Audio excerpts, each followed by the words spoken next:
Hello! I'm Elaine, and I'm a tour guide in the French Quarter. I do ghost tours. And I am not going to tell you the stories that I tell on my tour, because you gotta pay for those. But if you want to hear some interesting things that have happened to me while I'm leading random drunk people around the French Quarter, I got you. We now have a storefront where you can go in and buy tickets. And that is convenient for us because that means we have a place that you can gather and hang out before the tours start. And most of the time, if you have a smaller group, they'll hang out inside the store with you because, it's air conditioned. Why would you not? But sometimes you have guests that just for unknown reasons gather out on the sidewalk instead, and that's fine. And today, I had a guest come in and pull me aside to warn me that her friends who were hanging out outside were a little bit too drunk. And yeah, that was an understatement. Have you ever seen cartoons when they portray drunk people and they are all flopping over everything? They are having a center balance that seems to move every 5 seconds. They're slurring like this, and you're just yeah, that's an exaggeration. That's not how real drunk people act. Turns out it perfectly portrays how these people act.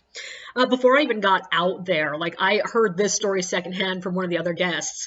I just heard screaming outside and went out and checked. But what I missed was it seems one of the drunker girls had gone into the shop next door to buy earrings and then hadn't been able to figure out how to get back down the stairs.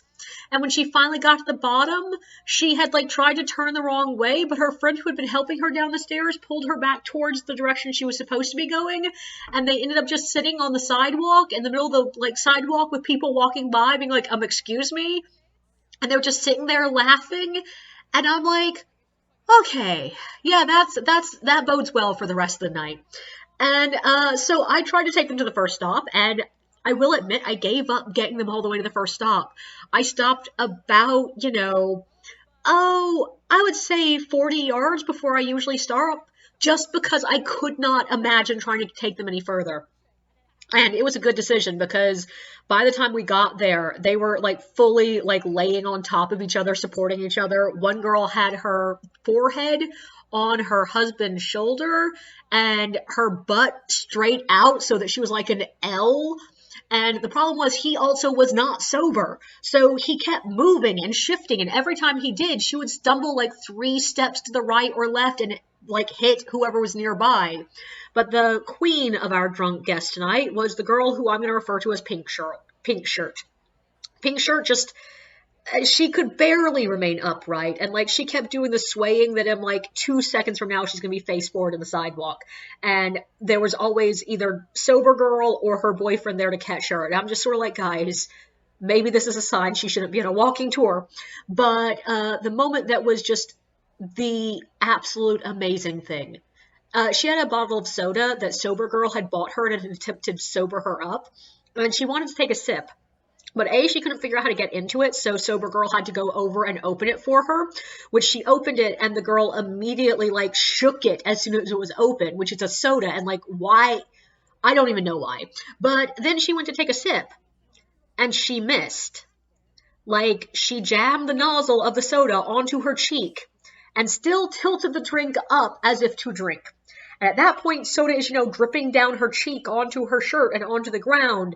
And rather than being a sane human being and putting the soda down, or even just shifting the nozzle into her mouth, her response was to just tilt her head so that the soda dribbled from her cheek into her mouth.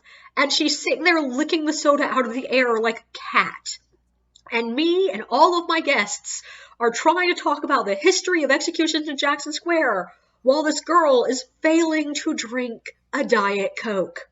And I'm looking around and seeing all of them just staring at her in utter awe. And a few seconds after that, her boyfriend came over and carefully placed her on a little ledge where she could sit down. And that seemed like the perfect solution. I was okay, good. Now we can focus and continue the story. And then she dropped her Diet Coke. Now, luckily, she had the lid on it at this time because her boyfriend had put the lid back on.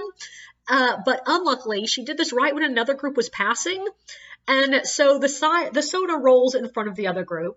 And I'm okay, she'll grab that once the group has passed. And no, that's not what happened. She got on her hands and knees and tried to walk through that group on her hands and knees to grab the Diet Coke.